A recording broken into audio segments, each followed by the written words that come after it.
To God be the glory and the honor. It's yet another privilege to be here.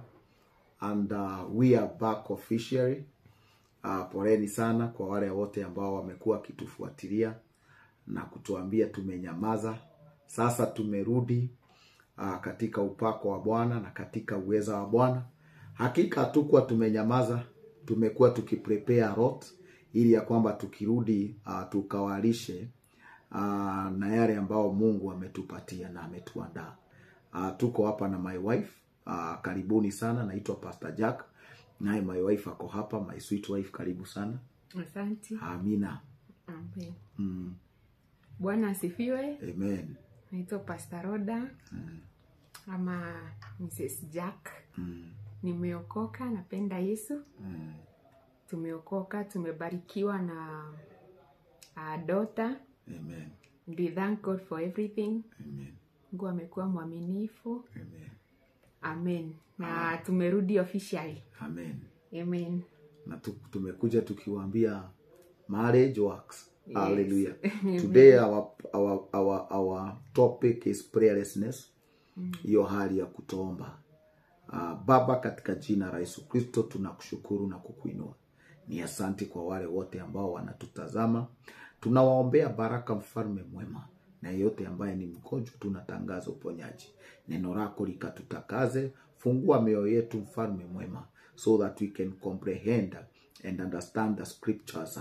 Katika jina la Yesu Kristo, open our eyes that we can fathom your scriptures and see the beautiful things in your word. In the name of Jesus, tunatangaza wanao tutazama leo, mfalme mwema, neno halitaimbiwa, bali neno lako mfalme mwema litazaa matunda hata mara 1000, mara 100. Katika jina la Yesu Kristo tunaomba na kuamini. Amen. Amen. So tunaongea kuhusu prayerlessness. Tunasema kuhusu kitabu cha Luke chapter 18 verse 1, ambacho kinasema Yesu akawaambia muombe pasipo kusita.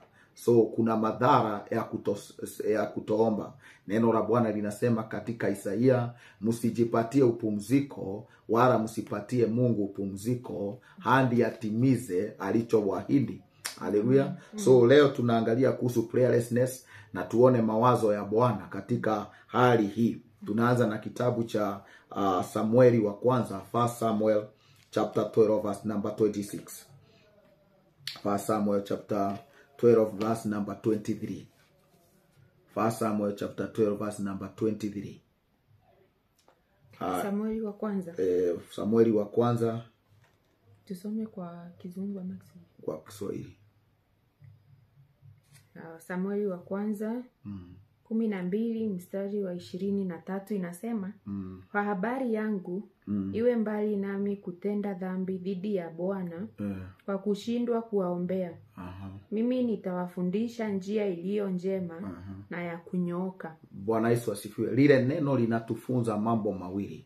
Samueli anawaambia kwamba ni dhambi kubwa mbele ya Bwana wakati umekataa kuomba. Anasema ni dhambi kutoomba. Haleluya. Na pia anasema ni dhambi kutoomba, na pia ni dhambi kutofunza neno. So ukiwa wewe ndiye uliokoka katika familia yenu, ni dhambi usipowaombea wenzako. Hata kama msikizani, ni dhambi usipowaombea. Kwetu sisi kama wachungaji, ni dhambi tusipowaombea wale ambao Mungu ametuweka juu yao kuwalinda katika mambo ya kiroho. Bwana Yesu asifiwe. Kwa hivyo ni dhambi wakati hauwaombei. Pia ni dhambi wakati haulifunzi neno la Bwana. Tuangalie katika kitabu cha 1 Corinthians 9:16. 1 Corinthians 9:16, Paul alisema hivi, akasema, na ni vizuri tukasomewe. Ni dhambi wakati haufunzi neno la Bwana na pia auombi. Amen. Wakorintho wa kwanza 9:16. Lakini ninapohubiri Injili siwezi kujisifu, maana ninalazimika kuhubiri. Ole wangu nisipoihubiri Injili. Unaelewa, anasema ole wake, kumaanisha ni kama laana wakati umekataa kuhubiri hili Injili. Haleluya. So ni vizuri we preach the gospel. Na ni vizuri tuwafunze watoto wetu. Neno la Bwana linasema katika Deuteronomy ya kwamba tuliongee wakati tunalala, wakati tunaenda kwa barabara, tulifunge katika mikono yetu, tuweke katika kuta na milangoni. Kwa hivyo neno la Bwana linafaa kutuzungukia. Bwana Yesu asifiwe. Neno la Bwana linasema watu wangu wanaangamia kwa kutojua. So kutojua kunafanya uangamie. Praise the name of Lord. Tuangalie kitabu cha Jeremiah chapter 10 verse 25. Tuende pale Jeremiah chapter 10 verse 25. Tuangalie zaidi kuhusu kutoomba. Dhambi ni dhambi, dhambi, dhambi. Kutoomba ni dhambi. Dhambi. So ni vizuri ujue kutoomba ni dhambi. Jeremiah 10:25. Jeremiah 10:25 mstari wa 25. Naam. Umwage ghadhabu yako juu ya mataifa wasiokujua wewe, juu ya mataifa wasioliitia jina lako. Kwa kuwa wamemwangamiza Yakobo, wamemwangamiza kabisa na kuiharibu nchi yake. Neno la Bwana linasema kwa Kizungu, pour out your fury on the Gentiles who do not know you, and on the families who do not call on your name. Ya kwamba ghadhabu za Bwana zikamwagwe kwa zile familia ambazo haziombi. So kuna hasira za Bwana ambazo zinamwagwa kwa familia kwa sababu hawaombi. Kwa sababu maombi ni kitu ya maana sana. Praise the name of the Lord. Wacha tukaangalie katika kitabu cha Isaiah 56 verse 9 to 11. Isaiah 56 verse 9 to 12. Isaiah 56. Hallelujah. Tusomee verse 9 to 12. Njoni enyi wanyama wote wa kondeni, njoni mle ninyi wanyama wote wa mwituni. Walinzi wa Israeli ni vipofu, wote wamepungukiwa na maarifa, wote ni mbwa walio bubu, hawawezi kubweka, hulala na kuota ndoto, hupenda kulala. Ni mbwa wenye tamaa kubwa, kamwe hawatosheki. Wao ni wachungaji waliopungukiwa na ufahamu, wote wamegeukia njia yao wenyewe, kila mmoja utafuta faida yake mwenyewe. Amen. Biblia inasema ya kwamba wale makuhani ambao wamewekwa na Bwana, wewe ambaye hauombi, Biblia inakufananisha na umbo ambaye haibweki. So yule ambaye haombi ni umbo haibweki, na iliyo bubu, na iliyo bubu, na isiyo na ufahamu. So kwa hivyo inamaanisha ili tuweze kuomba lazima tuanzie na mahali pa ufahamu. Na njia ya kupata ufahamu ni kujijaza na neno la Bwana. Na hili neno la Bwana lituelekeze katika maombi. Ukifanya hivyo basi utapata ya kwamba maombi yako hayatazuiliwa, kwa sababu unaomba kwa katika mipaka ya mapenzi ya Bwana. Biblia inasema katika First John ya kwamba ukiomba katika mapenzi ya Bwana utajibiwa. Haleluya. So tunataka kuangalia Isaiah 62 verse 6 and 7. So nawaombea kwamba hiyo roho ya kuwa umbwa mbubu na ikawaondokee in Jesus name. Uanze kuomba. Kutoomba ni dhambi. Na Mungu anaachilia hukumu kubwa, hasira zake juu ya zile familia haziombi. Kwa hivyo mkiwa familia ni vizuri mnaomba pamoja na mnaombeana. Hata kama msikizani, ombeaneni. Amen. Chapter 62 verse 6 and 7. Inasema nimeweka walinzi juu ya kuta zako. So waombezi ndio wanaitwa hapa walinzi. So wewe kama ni muombezi, wewe umewekwa kwa kiwango cha walinzi wa hiyo familia. Wewe ndio umewekwa kwa kuta hiyo. Ili kama kuna kasoro yote itapatikana kwa hiyo familia, ulilie jina la Bwana. Neno la Bwana linasema nilimlilia Bwana na akanijibu. Wewe ukiwa sasa wewe umeokoka, wewe ndiye mlinzi wa hiyo familia, wewe ndiye mlinzi wa hiyo plot, wewe ndiye mlinzi wa hiyo eneo. Kwa hivyo ni kumaanisha kama unaishi katika plot fulani, hakufai kuwa na wizi, kwa sababu kuna mlinzi anayelitia jina la Bwana. Amen. Hallelujah. Kwa hivyo wakati umelala, kama ili tulivyoona katika kitabu cha Isaia, ambayo inasema ya kwamba mumelala, munapenda usingizi. Biblia inasema naye Yesu akaambia wanafunzi wake, twendeni mnipeleke. Walipokuwa Yesu anaomba, wao wakalala pale Getsemani. So akawaambia, yani hamwezi omba hata lisali moja, ombeni ili msijipate kwa majaribu. So mtu ambaye haombi angalau lisali moja, huyo mtu anajipatanga katika majaribu ya shetani na hataweza. True. Amen. Amen. So unapata Yesu wakati alikuwa pale, alipokuwa anajaribiwa pale jangwani na shetani, alikuwa amefunga siku 40, na isitoshe alikuwa amejawa na neno. So katika nguvu za maombi na katika neno, ufahamu wa neno, utamshinda shetani. Amen. Amen. Amen. So hata kama umejazwa na neno na hauombi, hauna nguvu. Kwa sababu neno linakupea authority, nayo maombi inakupea power. You need both. Amen. Inasemaje? Nimeweka walinzi. Nimeweka walinzi juu ya kuta zako, Yerusalemu. Hawatanyamaza mchana wala usiku. Ninyi wenye kumuita Bwana, msitulie. Msiwache apumzike hadi atakapoufanya imara Yerusalemu na kuufanya uwe sifa ya dunia. So Mungu anatuambia kwamba sisi ambao tumefanywa kuwa walinzi, tusipumzike na tusipumzishe Mungu. So wewe wacha kumpumzisha Mungu. Wacha kumpumzisha Mungu. Omba mpaka afanye hiyo familia yenu kuwa sifa. Achoki. Hata Biblia inasema halali.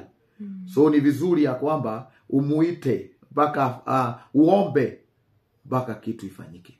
Pray until something happens. Hallelujah. Amen. So wacha tuangalie mambo kadhaa ambayo ni vizuri ukajue. Amen. Kuhusu prayerlessness.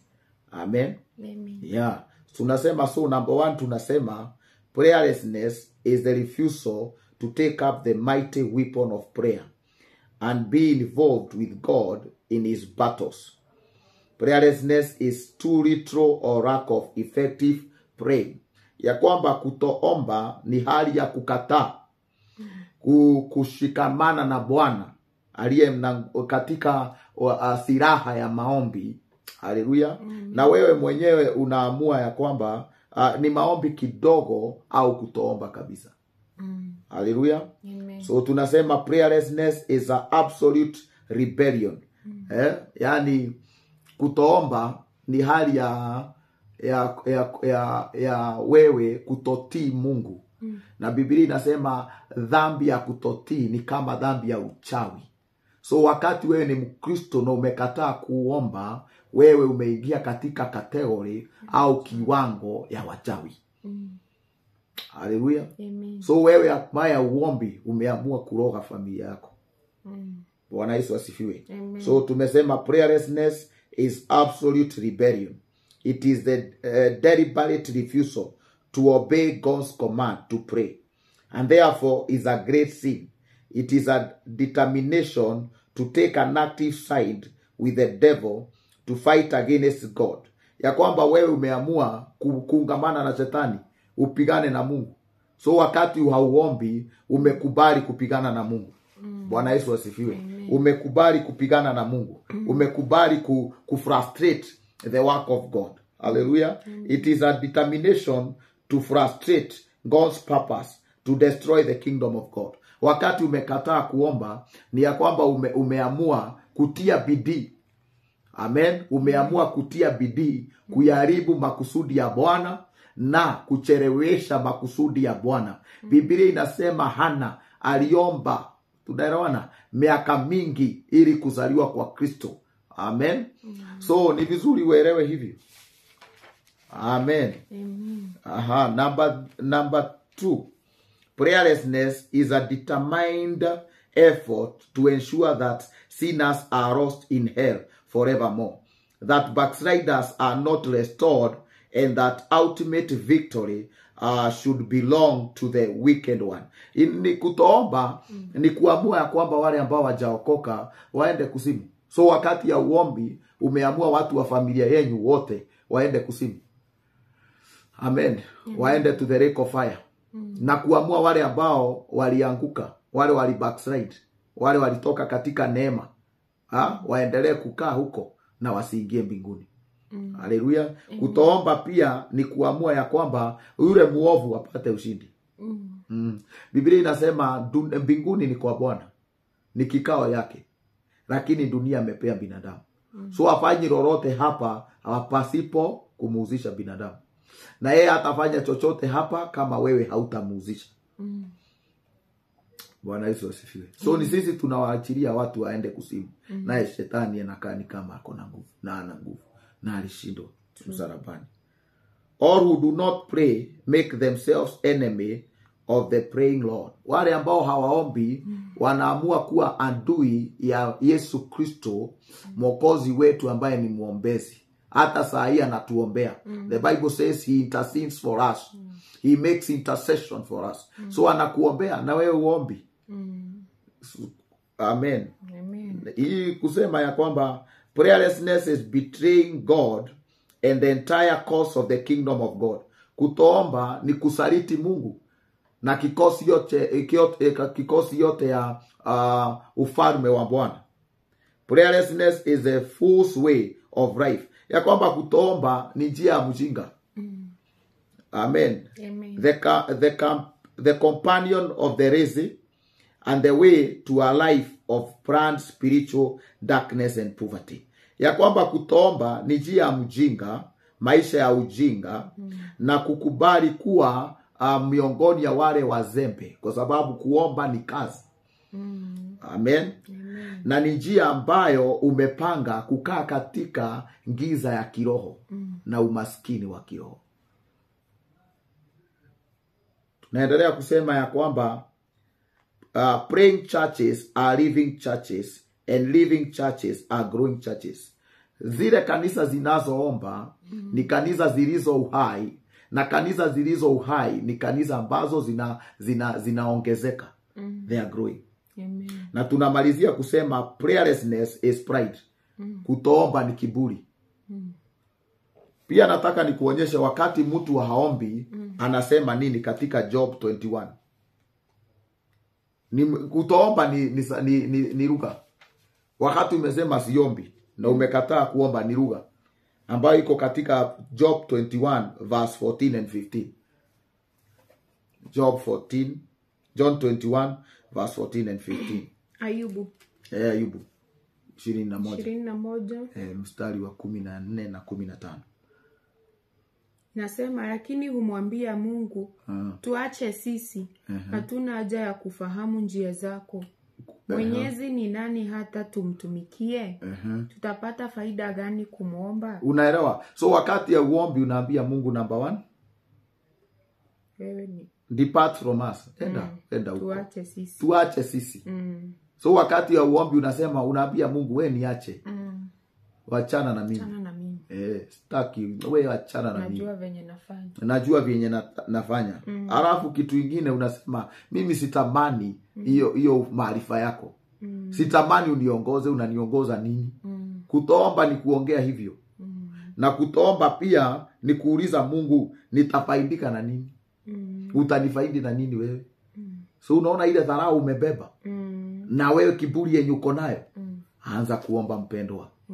Haleluya. Enda kuomba. Tutawaletea hivi karibuni kwa nini maombi haijibiwi, katika jina la Yesu Kristo.